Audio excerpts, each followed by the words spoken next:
안녕하십니까 시청자 여러분, 반갑습니다. 황쌤입니다. 이번 시간에 우리는 상대성 이론에 관해 공부해 보겠습니다. 상대성 이론은 1905년에 아인슈타인에 의해 강속이 초당 30만 킬로미터로 일정하다는 특수 상대성 이론을 그 출발점으로 삼고 있습니다. 상대성이란 내가 보고 느끼는 것이 상대방에게는 다르게 느낄 수 있다는 뜻인데요. 특수 상대성 이론에서 E는 mc제곱이란 유명한 공식을 볼 수 있습니다. 이 공식에서 에너지 E와 질량 E 사이에는 강속 제곱이 관여하고 있음을 알 수 있습니다. 이 강속 외에 에너지는 곧 물질이 되고 물질은 에너지가 된다는 의미입니다. 에너지와 물질 사이에는 서로 교류관계가 성립함을 의미하고 있고, 이러한 의미는 방사성 원소인 우라늄 235가 핵분열 과정에서 질량이 감소하였다고 하는데, 이러한 질량 감소 현상은 감소한 질량이 열 에너지로 방출되는 것이므로 원자력 발전은 이 열 에너지를 이용한다고 하죠. 공식 E는 mc제곱은 정지질량 me와 물체와 비교했을 때 m제곱분의 m은 루트 1-c분의 v의 제곱에 1만큼의 로렌츠 인자가 적용하고 있는 것으로 알 수 있습니다. 질량이 증가하고 길이가 수축하고 시간이 지연되는 현상은 특수 상대성 이론에서 볼 수 있는 대표적인 현상인데요. 로렌츠 인자는 질량과 길이, 시간과 같은 상대로 준 효과의 크기를 나타내는 인자로서 정지 상태에 가까운 운동 상태에서 측정한 값 사이의 비율을 의미합니다. 이 값을 계산하기 위한 실험으로 강속에 가깝게 이동하는 우주선이 있다고 가정해 봅니다. 이때 우주선 안에 있는 M이라는 사람은 이와 같이 Q에서 P의 수직으로 반복하는 빛을 관찰할 수 있고, 우주선 밖에 있는 N이라는 사람은 우주선이 A에서 Q를 거쳐 B까지 갈 때 비턴 A에서 B로 이동하는 경로를 목격하게 됩니다. 이때 우주선이 가는 경로와 빛이 이동하는 경로 사이에는 피타고라스 정리가 성립하게 되죠. 피타고라스 정리에 의해 빛의 이동거리 L을 구하게 되면 이와 같이 정지 상태의 T와 이동 상태의 T를 구할 수 있습니다. 이렇게 정지 상태의 시간과 운동 상태의 시간 사이에는 로렌츠 인자가 나타날 수 있기 때문에 빛의 속도는 30만 킬로미터로 일정하다는 결론을 얻게 됩니다. 아인슈타인이 발견한 이 특수 상대성 이론으로 인해 강속으로 이동하는 빛은 시간과 공간을 서로 결합하여 시공간이라는 4차원으로 통합하게 되는데요.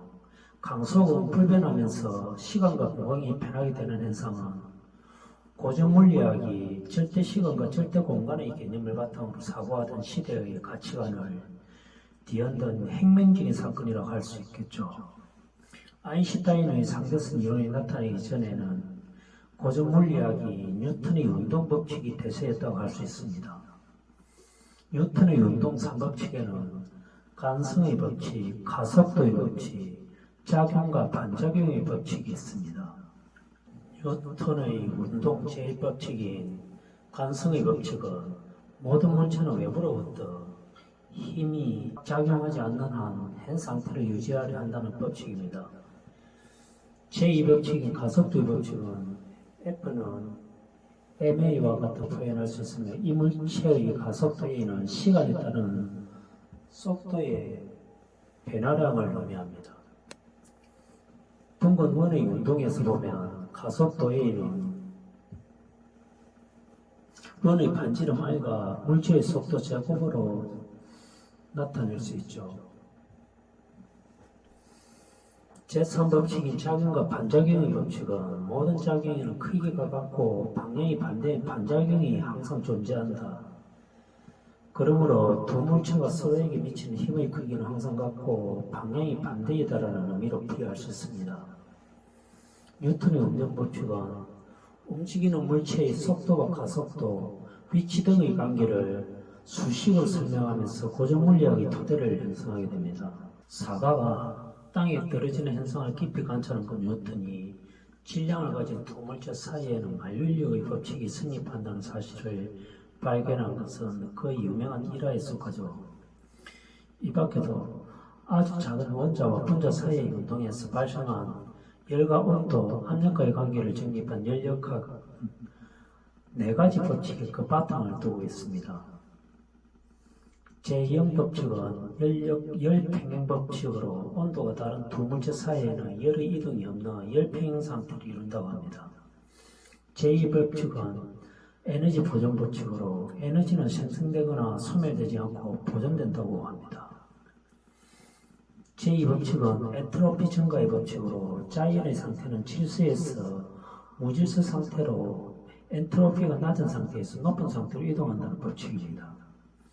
마지막 제3법칙은 엔트로피는 절대 0도에 가까울수록 변화량이 0의 상수에 수렴한다고 합니다. 지금까지 우리는 뉴턴의 운동법칙과 열역학 법칙에 관해 간단히 공부하였는데요. 이 두 법칙의 소리는 1mv 제곱의 운동에너지와 E는 NKT라는 열역학 법칙에서 온도에 따른 에너지 개념을 알 수 있습니다. 일상에서 접할 수 있는 물체의 운동에너지는 아주 작은 미시세계의 분자나 원자의 운동에도 적용해 볼 수 있습니다. 열역학에서 온도는 물질을 구성하는 원자나 분자들이 가지는 진동이나 운동에너지라고 정의할 수 있으며 온도 이외에도 압력이나 부피 등도 에너지를 구성하는 요소라고 할 수 있습니다.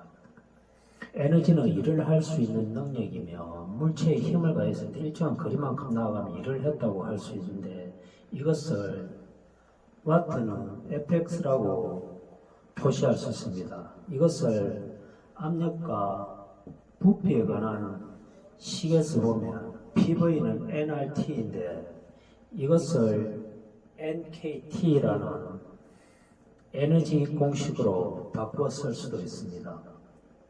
이때 R과 R은 기체 상수의 의미하고 K는 볼츠만 상수에 해당하는 수입니다. 19세기 초에 전기기관이 발명되면서 석탄을 태워 열을 발생하여 동력을 얻게 되는데 이때 열 홀유열에 관한 관심이 높아지면서 열역학의 학문이 20세기에 이르기까지 크게 발전하게 됩니다. 이러한 열이 온도와 압력, 부피와의 관계에서 에너지로 전환되었고 기체 분자의 운동 에너지를 통계역학적으로 계산하기에 이르렀죠. 이러한 통계역학은 기체 분자의 운동을 개별적으로 관찰하는 것에 벗어나 전체라는 개념으로 바꾸어 입자들의 운동을 계산하게 됩니다. 이때 열역학에서는 무수하게 많은 작은 분자나 분자들의 운동이 제각각이기 때문에 이를 통계적으로 계산하면서 확률을 도입하였고 이때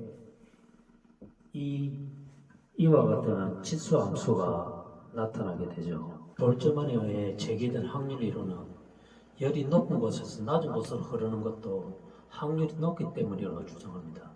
미식의 열의 운동은 그 시계의 온도와 압력으로 나타나는데 이를 엔트로피 개념으로 설명합니다.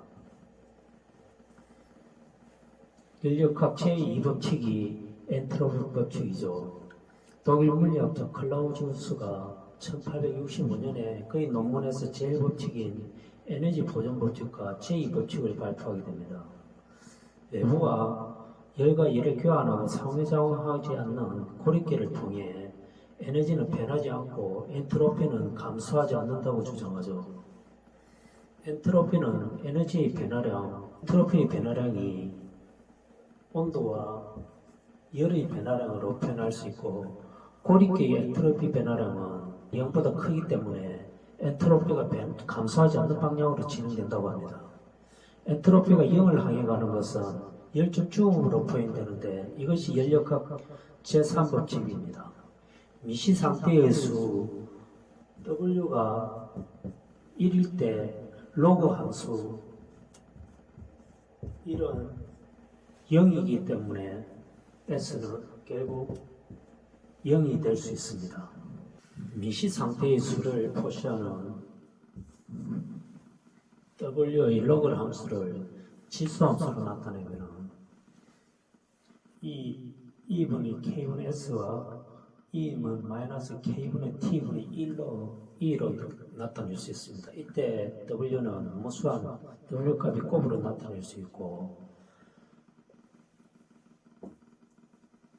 엔트로피 S는 이와 같이 합의 형태로 나타낼 수 있습니다. 볼트만의 엔트로피 공식 S는 거시적인 S값과 미시적인 W값 사이를 연결하고 있는데 그 이면에는 덧셈과 곱셈 연선을 찾아볼 수 있습니다. W가 이것일 때 엔트로피는 이와 같이 열과 온도와의 관계식을 나타낼 수 있기 때문에 결국 이거는 지수함수 E에서 KT와 에너지와의 관계로 바꿀 수 있습니다. 운동의 에너지 E가 2분의 1 M 곱하기 V 제곱이 KT와 같을 때 지수함수에 이와 같이 대입하면 E의 함수를 얻을 수 있습니다. 엔트로피 공식에서 미시세계의 상태수가 곱셈 법칙에 따라 기하급수적으로 증가하는 것은 KT분의 E는 1과 2KT분의 MV는 1과 같이 식에서 보는 것처럼 1에서 2, 2제곱, 2, 3과 같이 증가하고 1에서 3, 3제곱, 3의 3승처럼 증가하는 기하급수적인 흐름은 1을 바탕으로 삼을 때 가능할 수 있습니다. 이것이 엔트로피 S의 변화율은 1 플러스 9, 2 플러스 8, 3 플러스 7, 4 플러스 6, 5 플러스 5와 같이 1부터 9까지 다층 GS 작용하는 에너지 보존 법칙에 관한 덧셈 함부로 볼 수 있습니다. 이 덧셈 함부를 삼각형 구조의 정점에 두고 있는데 이 상태는 가장 질서 잡힌 상태에 해당할 수 있고 가장 낮은 무질서 상태는 1 플러스 9라고 할 수 있습니다. 이 상태는 곱셈 형상에서 보면 5 곱하기 5와 1 곱하기 9가 되기 때문에 25-9는 16인 만큼 열을 소모한 상태로 볼 수 있겠죠. 연력학에서 미시 상태의 분자수들이 무질서 운동을 통해 열을 발생하는 수식이 지수함수 이것이라면 이 분자들의 운동은 확률로 계산되기 때문에 역수를 취하면 마이너스가 나타나야 됩니다. 이것은 파스칼 삼각형 구조가 확률을 계산하는 구조임을 볼 때 임의 상태수가 1, 4, 6, 4, 1의 확률을 계산해 보면 전체수 16은 분모에 들어가면서 이와 같이 5가지 확률이 나타날 수 있습니다. 이 5가지 확률은 모두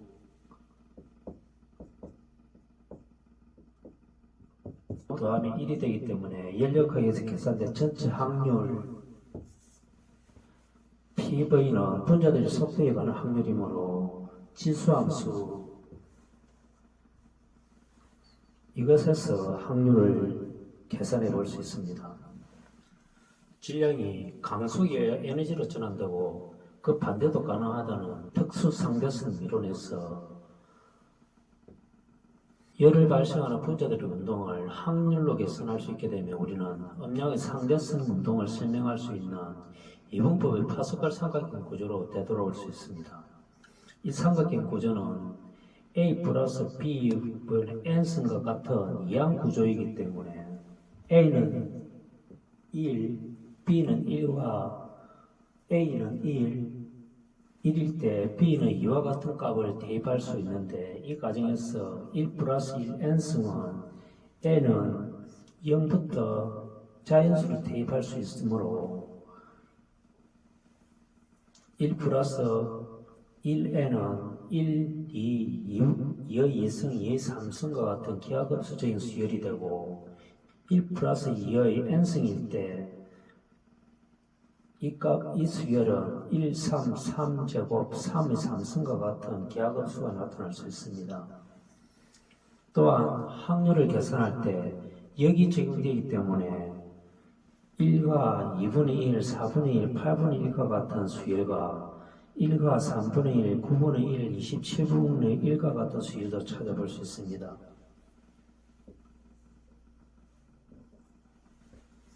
이 수열은 1을 중심에 둔 미세분자들의 운동을 설명하는 수열이라고 할 수 있죠. 파스칼 삼각형 구조는 A 플러스 B n승의 이항연산에서 A는 1과 B는 1일 때 적용되는 구조이기 때문에 음량의 이분법 구조의 가장 바탕이 되는 구조라고 할 수 있습니다. 이 A와 B에는 다양한 수를 대입할 수 있기 때문에 그에 따른 다양한 기하급수적인 수열을 계산해 볼 수 있겠죠. 파스칼 삼각형 구조에서 또 하나 특징적인 수열은 이 삼각형 구조의 대각선 방향에 존재하는 산술급수적인 수열을 찾아볼 수 있습니다. 우리가 일상적으로 사용하는 자연수의 존재는 1을 자연수만큼 더한 것이므로 자연수 이전에는 1만으로 구성된 수열이 이승을 짐작할 수 있습니다. 1과 같은 수열에서 자연수 1, 2, 3, 4, 5가 생기고 그 다음에 자연수를 하나, 둘, 셋, 넷만큼 더한 수열이 1, 3, 6, 10, 15와 같은 수열이 나타나는데 이 더한 수열들을 반복적으로 더하게 되면 이 또한 파스칼 삼각형이 나타날 수 있습니다. 이 삼각형 구조에서 1, 3, 6, 10, 15와 같은 수열을 한번 보겠습니다. 이 수열은 자연수를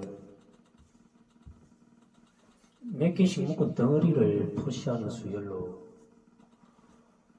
인접한 두 수 사이에는 플러스와 마이너스 연산이 행해지고 있습니다. 가령 3과 6 사이에는 플러스 3과 마이너스 3이 좌에서 우에서 좌 방향으로 계산되고 있고 6과 10 사이에는 플러스 4와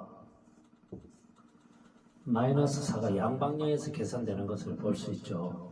이것을 산술급수적인 연산으로 볼 수 있는데 기하급수적인 연산은 곱하기와 나누기의 연산을 말합니다. 이 산술급수적인 연산은 물리학의 상대성 이론의 기초가 되는 등속도 직선 운동으로 설명할 수 있죠. 이 등속도 운동은 갈릴레이의 상대성 원리로서 모든 운동은 상대적이며 등속 운동을 하는 모든 관찰자에게서는 동일한 물리 법칙이 적용된다라고 설명하고 있습니다. 상대성의 의미는 움직이는 열차 안의 승객이 바깥 풍경을 바라볼 때 그 자신은 움직이지 않고 정지하고 있다고 생각하는 반면 열차 밖에서 움직이는 열차를 바라보는 승객은 열차 안의 승객과 마찬가지로 그 자신은 정지해 있고 열차가 움직인다고 생각하는 것을 의미합니다. 이 열차 밖의 승객도 지구가 빠르게 자전하면서 움직이기 때문에 열차 안의 승객과 동일한 입장이라고 할 수 있습니다. 이와 같이 정지해 있거나 움직이는 물체의 등속도 운동은 서로 다른 두 열차 승객의 입장에서 동일한 것으로 느끼고 있습니다. 산술급수에서 볼 때 3과 6의 두 수 사이에는 플러스 3은 열차가 움직이는 속도라면 마이너스 3은 바깥 풍경이 뒤로 밀려나는 속도이기 때문에 열차 안의 승객은 플러스 3과 마이너스 3을 더한 0의 관점에서 움직임을 느끼고 있는 것이라고 볼 수 있습니다. 이와 같은 상대성 원리는 16세기에서 17세기 이탈리아 과학자인 갈릴레이가 처음 주장한 원리입니다. 그는 중력과 운동에 관한 연구로 잘 알려진 인물인데 그의 상대성 원리는 1638년의 논문 두 개의 새로운 과학에 관한 수학적 논쟁과 증명에 씌어 있습니다.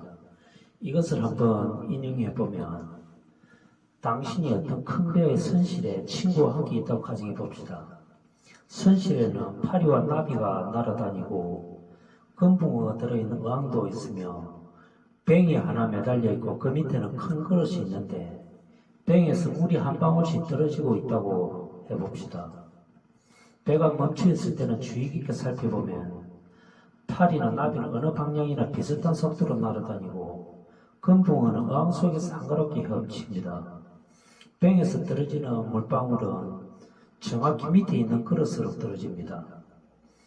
친구에게 물건을 던진다고 할 때 이쪽 방향으로 던지는 것과 그 반대 방향으로 던지는 것 사이에는 큰 차이를 둘 필요가 없습니다.